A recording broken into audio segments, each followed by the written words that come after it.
왜 이유 없이 계속 아플까? 게리 케플런, 도나비치 지음, 유은경, 옹김. 모든 통증의 근원은 무엇일까? 4장에서 발견은 가장 사소한 단서에 주목함으로써 생긴다. 윌리엄 베브리치.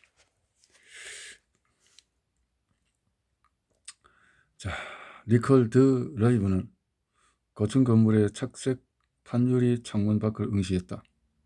그녀의 오른편에는 비현실적이지만 눈에 금방 띄는 탑이 작은 푸른색 오이 모양으로 햇볕 아래 빛나고 있었다. 그녀는 세인트 헬렌 옆집의 모난 갈색 상자를 보았다. 그리고 멀리 타워 42도 보였다.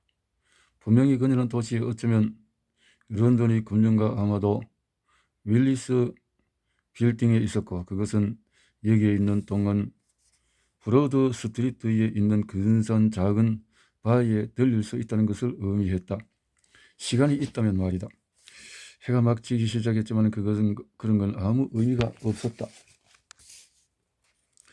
이번 달이 11월이라면 미심쩍기는 하지만 황혼이 오후 3시 30분쯤 시작될 것이다. 이런 부기에서 빛은 너무 일찍 사라졌고 그녀는 시각을 가늠할 수 없었다. 시계를 바라보았다. 니콜, 갑작스러운 목소리에 화들짝 놀라 돌아보았다.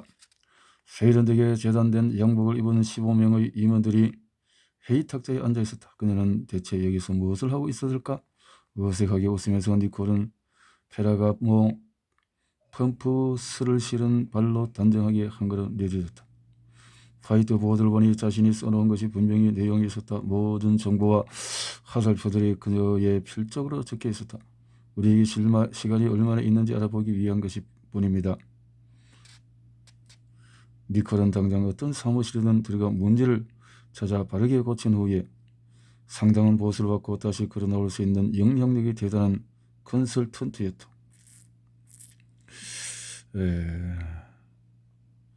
그렇게 설명을 읽어주었다고 해도 사태를 파기 위해서 그녀의 정신이 분주해졌다.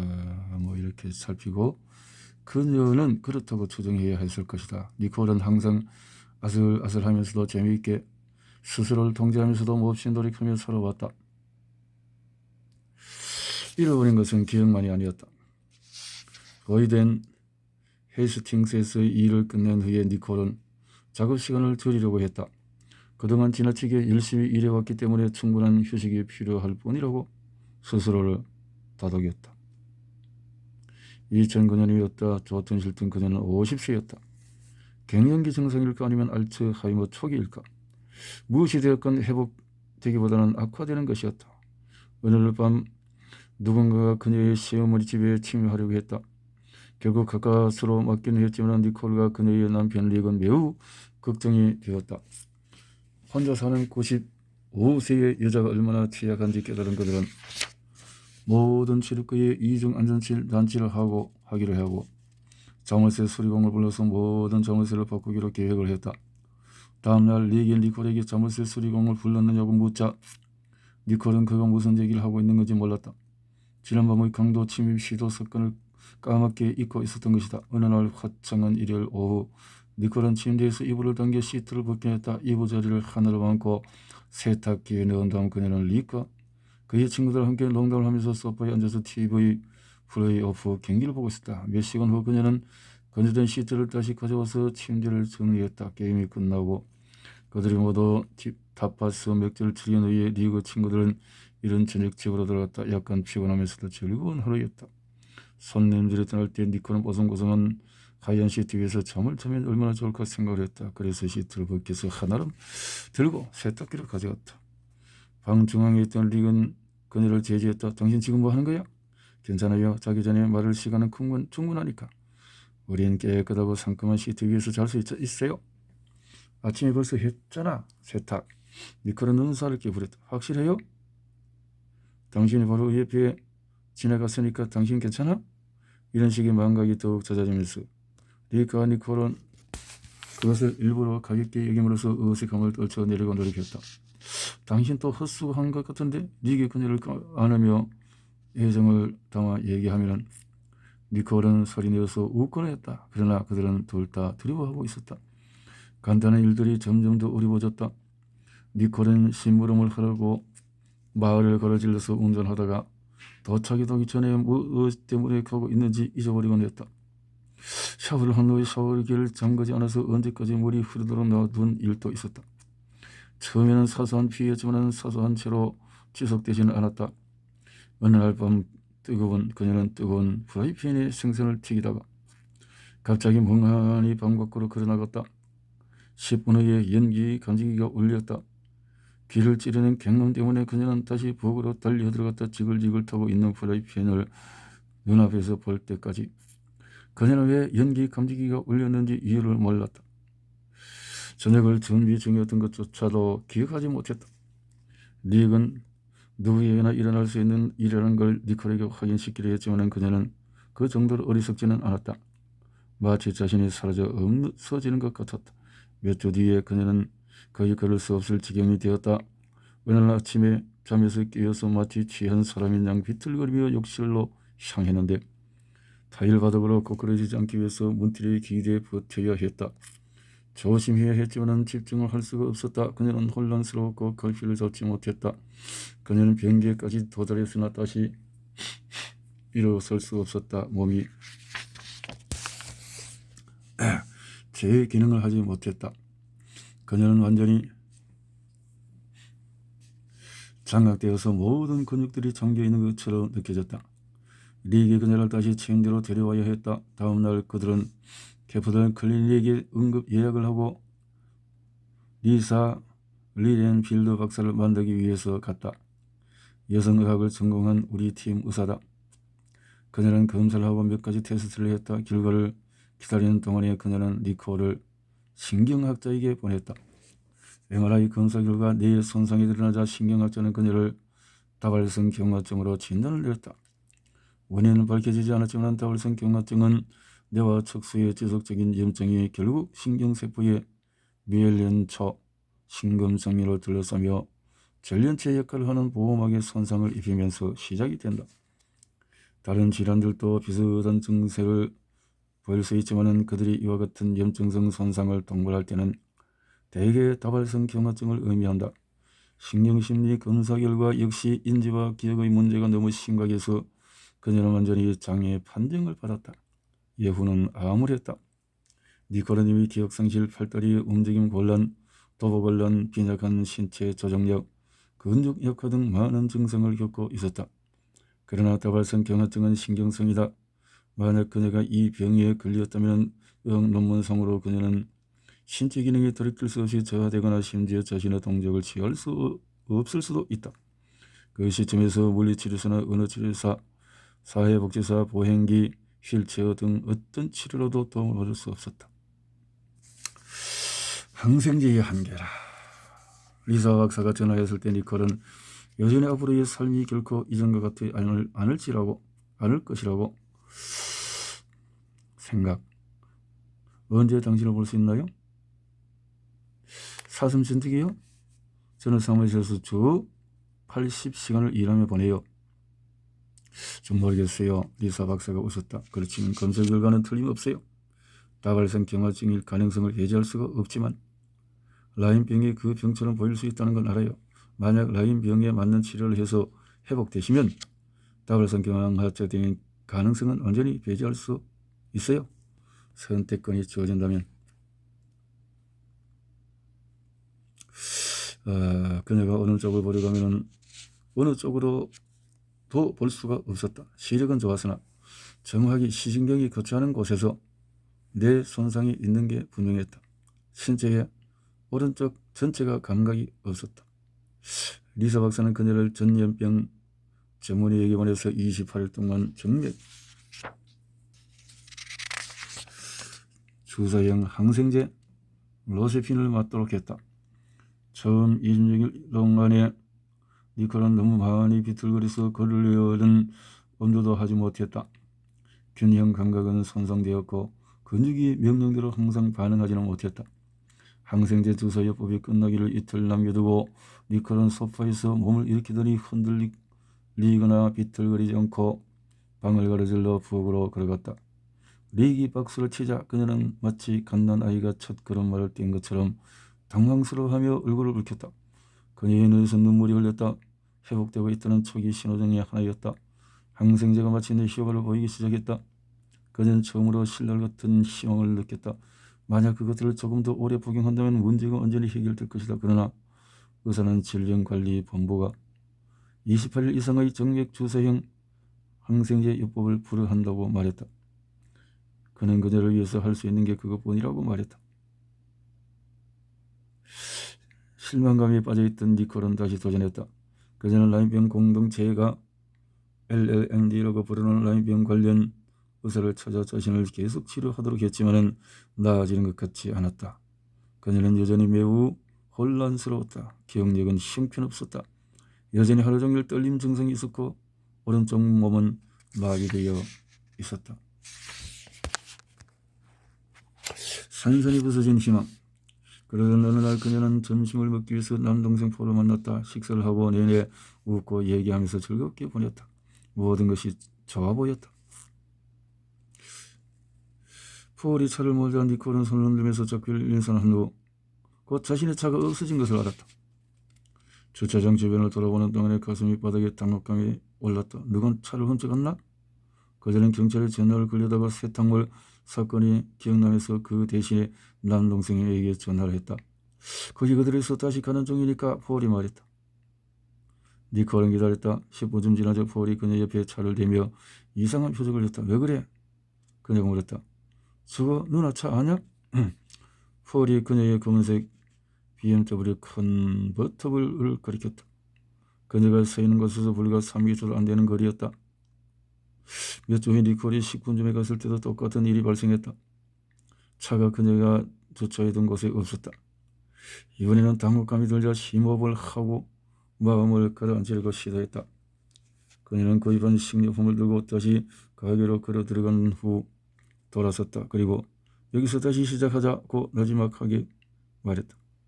그녀가 다시 주차장에 들어섰을 때 이번에는 차를 발견했지만 아까 보았던 그 모습 그대로가 아니었다. 차는 주차된 공간을 굴러벗어나서 다른 차 옆에 가 있었다.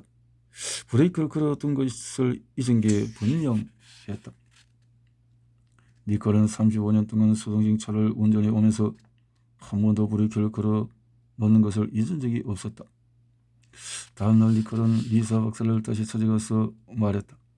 전 더 이상 비틀거리지 않아서 정말 좋아요. 그렇지만 아무것도 할 수가 없어요. 기억력이 너무 형편없어서 주차하는 법도 모르겠어요. 어떻게 해야 할까요? 제가 고객 사무실을 찾아가는 방법을 기억이나 할까요? 리사 박사는 니콜을 신경학자에게 다시 보냈다. 그는 어떤 개선 사항이 있는지 보기 위해서 광범위한 신경심리학적 테스트를 다시 받아보자고 했다. 검사 결과로 개선된 것은 없었지만 악화되지도 않은 것으로 나타났다. 몇 달이 지나면서 압박감은 니콜을 거의 짓눌렀다. 그녀는 가장 쉽고 기본적인 것들조차 할 수 없었다. 무엇보다도 릭을 실망시켰다고 느꼈다. 그녀가 발병하던 해에 릭은 원래 은퇴하려고 계획하고 있었다. 그러나 니콜이 일을 할 수 없게 되자 릭이 일을 계속해야만 했다. 그리고 그것이 얼마나 지속되어야 하는지 아무도 알 수 없었다. 상황이 너무 절망적이었어. 니콜은 항상 울기 시작했다. 자신감 넘치던 비즈니스 컨설턴트로서의 모습은 사라졌다. 그전에 이제 자신이 쓸모없고 실패했다고 느끼면서 대부분의 시간을 보냈다. 그제가 얼마나 비참해지는지 알고 있는 사람들이 그녀에게 항우울제를 복용하라고 말했다.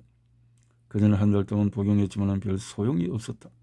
리사 박사는 그녀에게 적어도 6주 동안은 캐플런 클리닉에 있는 정신과 의사를 만나보라고 권했다.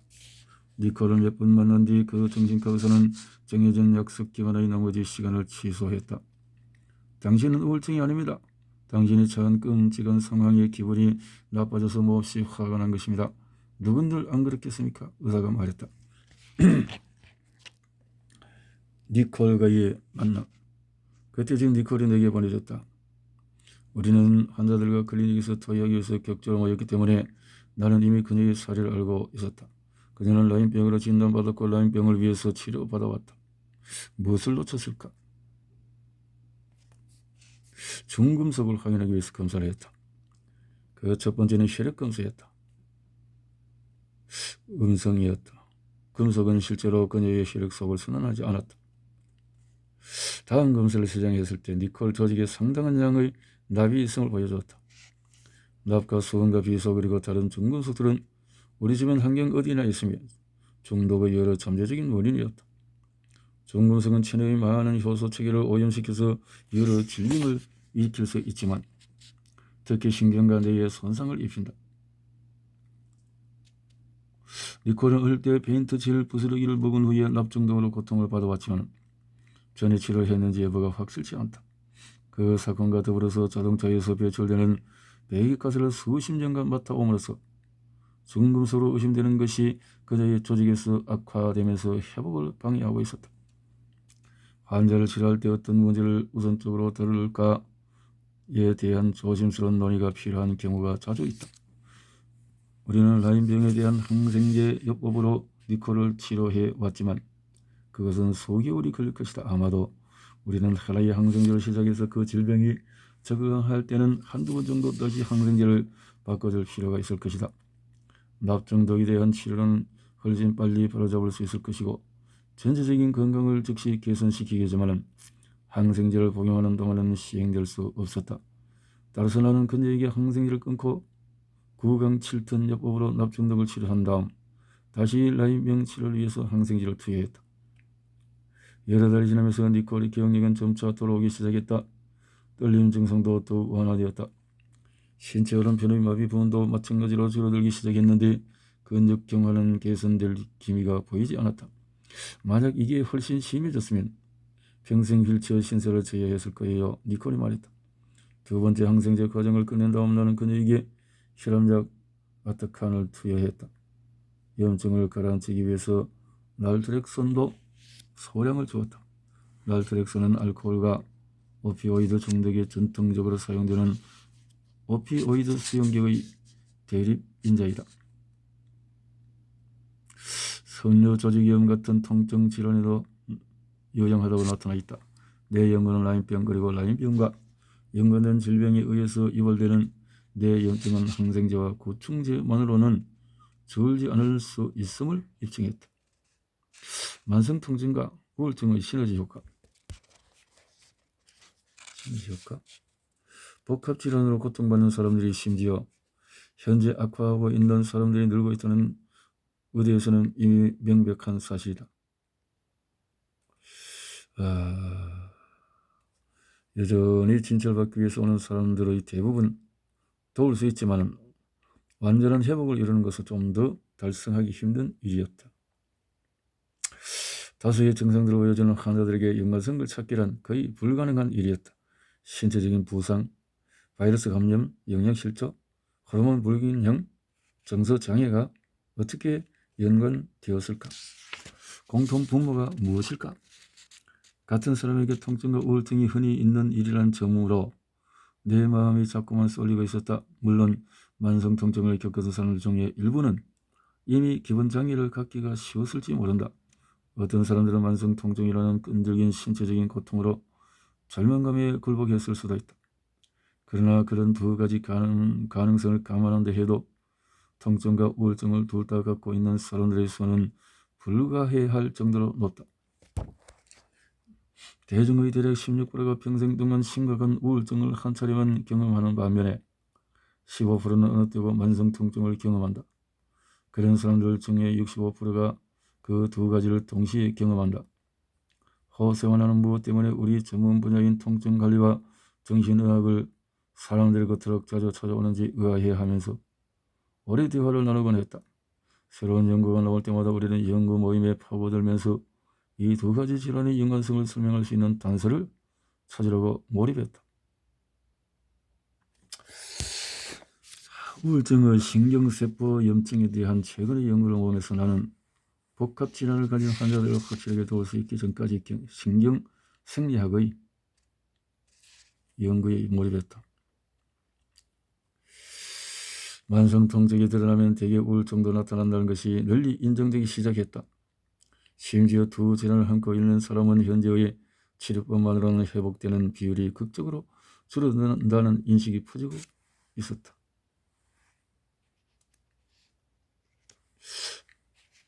한 차례 심각한 우울증에서 벗어날 가능성은 47%. 만약에 통증과 우울증 둘 다 갖고 있다면 회복 가능성은 9%로 가파르게 떨어진다. 무슨 일이 일어나고 있는지 분명한데 대체 그 이유는 무엇일까? 다른 증상? 같은 근원? 어느 늦은 밤 나는 신경학자 마이클 로빈슨과 세계에서 가장 큰 제약회사의 하나인 일라이 릴리에서 근무하는 마이크로 동료들이 쓴 논문을 우연히 발견했다. 신경학적 견해에서 통증과 우울증을 연구하면서 그는 그 두 질환이 의학협회가 추정했던 것보다도 더욱 흔하다는 것을 알았다. 사실 그들은 같은 신경생리학의 많은 부분을 공유했다. 그러나 더욱 흥미로운 사실은 이러한 것들이 신경세포 염증성 질병들이라는 주장이었다. 강력한 돌파구를 만든 통찰이었다. 나는 자료를 연구 모임에 가져갔고 우리는 예상되는 결과를 파악하기 위해서 노력하면서 작업에 착수했다. 내 안에 두 가지 질문이 주요한 화두로 자리 잡았다. 만약에 통증과 우울증에 공통된 신경학적인 원인이 있다면 그것들은 두 가지 별개의 질병일까 아니면 같은 질병을 하나의 징후들일까? 두 질병이 함께 발생했을 때 각 증상의 합보다 더 심각한 증상을 만들어내는 시너지 효과를 내게 하는 것은 무엇일까? 통증과 우울증이 염증성 질병이라는 개념은 파격적이었다. 여느 의사나 심리학자들이 환자를 평가하고 치료하기 위해서 사용해왔던 기존의 방법과는 완전히 다른 접근 방식을 요구하는 것이었다. 2009년 우리는 중추신경계의 염증이 가진 성질에 대해서 거의 이해하지 못했다. 뇌는 면역학적으로 특효를 받은 기관으로 간주된다. 뇌는 고유의 독특한 면역체계를 갖는다. 뇌의 면역체계는 주변 면역체계와 상호작용할 수 있는 반면에 한계가 분명하고 면밀히 통제되어 있다. 중추신경계를 구성하고 있는 두뇌와 척수는 주변 신경계에 의해서 사지를 포함한 모든 기관에 연결되어 있다. 생명의 필수적인 중요성 때문에 중추신경계는 완벽하게 뼈로 둘러싸여 있다. 두개골 꼭대기부터 척추 하부에 이르는 뼈가 외부의 공격으로부터 보호막이 되어 주고 있다. 결석관 내부에서는 혈액 뇌관문에 의해서 오염으로부터 보호되고 있다. 더글라스 필드 또 하나의 뇌에서 설명하듯이 중추신경계의 혈관벽을 형성하는 세포들은 너무 촘촘하게 모여 있기 때문에 신체의 다른 조직 안을 자유롭게 드나드는 혈류 속의 세포와 분자들은 뇌 조직 안으로 들어갈 수 없다. 이러한 장벽 때문에 뇌 염증은 매우 드물며 따라서 매우 심각한 질병이나 극심한 부상의 결과인 경우가 많다는 게 정설이었다. 희한하게도 간염 환자들의 반응은 이러한 추정의 의문을 불러일으키기에 충분하다. 그들은 인터페론으로 치료를 받으면 지속적으로 만성 우울증이 되었다.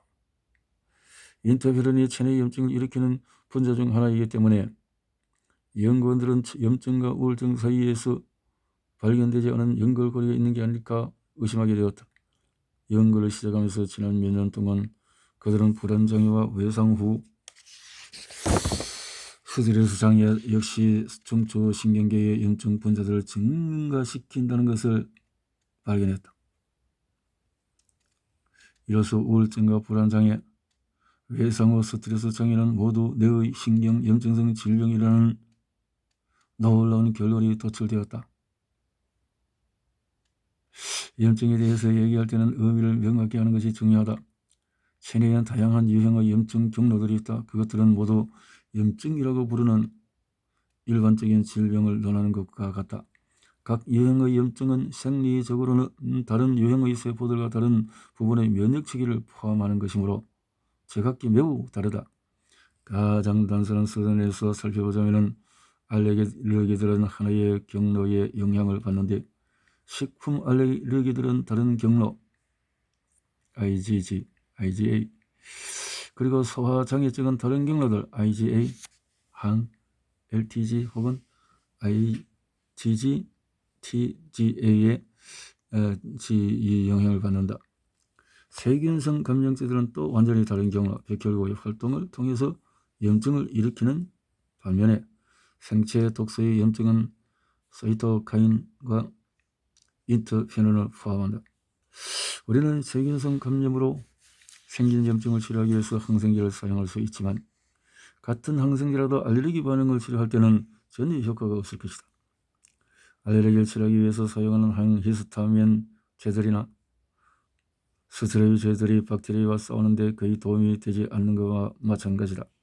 우리가 막 이해하기 시작한 점은 염증이 빠르게 복잡해진다는 것이다. 신체가 얼마나 많은 외상을 견뎌내고 있는지 생각해보면 염증은 들불처럼 퍼질 수 있다. 그것이 하나의 경로에서 확 타오르면서 주변에 있는 경로들이 2차적인 염증 반응을 일으킬 수 있다. 염증은 10년 동안의 후반기에 뜨거운 관심사가 되기 시작했다. 통합의학계의 내부에서는 많은 초기 만성질환자들은 신체 전반에 걸친 만성염증의 결과로 간주된다. 새로운 연구들은 뇌염증과 노인성 뇌질환의 신호들이 제일 낮은 하급의 염증 상태가 지속된 결과라는 것을 보여주고 있다. 중추신경계 염증은 자폐증에서 섬유 근육통, 알츠하이머에 이르는 모든 질환의 전조일 수 있다는 추측이 있었다. 척수염증이 만성 통증의 근본적인 기제일지도 모른다고 추측되었다. 2009년 로빈슨과 그의 팀은 통증과 우울증이 둘 다 뇌염증과 연관된다는 주제를 연구하는 초기 연구원들이었다. 그들은 통증과 우울증이 같은 기원을 가진 신경염증성 질병이라고 주장한다면 진짜 의문점은 이것이다. 그러한 염증을 일으키고 지속시키는 것은 무엇일까? 통증은 다름 아닌 중추신경계 염증이다. 나는 미 통증관리학회가 개최한 뇌 속의 염증 인자들에 관한 세미나에 참석하는 등 그 문제를 숙고했다. 신체 면역 반응에 관여하는 신호 전달 분자 물질 인터류킨과 전체적인 사고 방식을 변화시키는 미세 세포인 마이크로글리아가 뇌염증의 인자들이다. 나는 마이크로글리아에 관해서 읽으면 읽을수록 그것이 통증과 우울증의 진전에 중요한 역할을 한다고 확신하게 되었다. 마이크로글리아는 중추신경에 상주하는 면역체계로 활동한다. 만약 어떤 것이 혈액을 통해서 뇌 관문을 슬쩍 통과하려고 하면 마이크로글리아가 가로막는다. 마이크로글리아는 침입자를 죽이려고 돌진하면서 수성돌기들과 축색돌기들이 엉긴 사이를 바짝 좁히면서 해로운 유기체는 무엇이든지 공격하고 삼킨다. 마이크로글리아는 뇌를 보호하고 침입자들을 파괴하기 위해서 활동하면서 일동의 완충장치를 역할하는 종창을 만들기 위해서 염증성 화학물질을 분비한다. 이런 염증성 반격이 분자적인 수준에서 발생하는 동안에 사람은 전반적으로 피로감과 두통과 열 그리고 통증을 느끼기 시작한다. 나는 마이크로글리아를 연구하기 시작하면서 의학지에 실린 수십 개의 기사들을 찾아냈다. 각각의 기사는 저마다 다른 스트레스 요인과 연결된 마이크로글리아의 염증을 다루고 있었다. 신체적인 부상, 심리적인 트라우마, 뇌의 산소 부족, 세균성 감염, 바이러스 감염, 환경독소 등 매우 긴 목록이었다. 중추신경계가 스트레스 받을 때마다 마이크로글리아는 그들이 아는 유일한 방법인 염증을 만들어내는 반응을 보이면서 상향 조절했다. 그러다가 문득 깨달았다. 우리는 코끼리를 묘사하려고 애쓰는 장님들과 같았다는 것을. 우리가 각자 더듬었던 부분은 배움 같은 코끼리 코, 거대한 몸통 비전 같은 상아들로 너무나 달랐기 때문에 전체의 모습을 상상할 수 없었던 것이다. 마이크로글리아가 상향 조절되면 중추신경계 전반의 염증을 일으킨다. 너무 자주 활동하게 될 경우에 만성염증 상태로 뇌를 지키면서 과다한 반응을 보이게 되는 것이다. 남아있는 마이크로글리아는 일부 사람들에게는 더 오랜 기간 활동했다. 그 증거를 우리는 포금하는 10대들에게서 보았다. 심한 알코올 소비는 마이크로글리아를 촉발시킨다. 한 연구에서 연구들은 10대의 신경체계에 어느 정도 염증이 생겼다고 확인하고 염증이 가라앉을 때를 보기 위해서 일정한 간격을 두고 그들의 염증 정도를 검사했다. 염증성 화학물질은 인터류킨 6, TNS 알파와 인터류킨 1 베타는 뇌속의 마이크로글리아에 의해서 생산되기 때문에 마이크로글리아의 상향 조절에 대한 명백한 생물 지표가 된다. 이 사실을 통해 살펴본 바 시대들의 음주를 멈춘 후에도 그들의 마이크로글리아는 10년 동안 성형 조절된 채로 있었다. 이러한 연구는 두 가지 중요한 사실을 보여준다. 우리가 겪는 트라우마들은 누적 효과를 갖고 있다는 점이다. 모든 부상, 감염, 독소, 신체적인 트라우마, 감정적인 충격은 같은 반응을 유발한다. 내 안에서 마이크로글리아를 반복해서 자꾸 촉발시키는 것이다. 또 하나의 깨달음은 훨씬 놀라운 것이었다. 본래 염증성 화학물질이 활성화되도록 유발했던 트라우마가 더 이상 존재하지 않는데도 불구하고 염증성 화학물질을 계속 분출하면서 마이크로글리아가 상향 조절된 채로 남아있는 방식으로 활성화되는 때가 온다. 그러한 반응은 얼마든지 다양한 질병으로 발현될 수 있다. 몇 가지 예를 들면 만성통증, 우울증, 불안장애, 성역, 근육통, 만성두통, 외상 후 스트레스 장애 등이다. 그것들은 만성적인 마이크로글리아 활성화에 지나지 않는다. 마이크로글리아 활동에서 유발된 모든 질환은 증상이 다른 같은 현상의 변형이다. 유전적인 성향이나 누적된 공격의 특별한 조합은 다른 징후로 나타나지만 생리학적인 면에서 단일한 근본적 과정이 발생하고 있는 것이다. 이제 나에게는 중추신경계에 염증이 생기는 과정을 알아야 한다는 목표가 생겼다. 첫 번째 목표는 마이크로글리아가 뇌에서 활동을 개시하도록 만드는 모든 요인을 밝히는 것이다. 그렇게 되면 환자들의 상황을 확실히 개선시킬 수가 있을 것이다. 다음 목표는 마이크로글리아가 본래의 성질로부터 두뇌를 보호하는 일을 완수한 다음에 활동을 접고 비염증 효저기로 돌아가도록 하는 방법을 알아내는 것이다. 마이크로글리아의 영향은 생각보다 훨씬 컸다. 의학은 오히려 그 활동에 악영향을 끼치면서 상황을 잘못되게 하고 있었다. 우울증, 외상 후 스트레스 등등등등. 이제 빌리가 지하실의 누수와 설론의 부상을 입은 후 반사성 교감신경 이영양증 같은 심각한 질병으로 진전될 수 있다는 것이 이해가 갔다.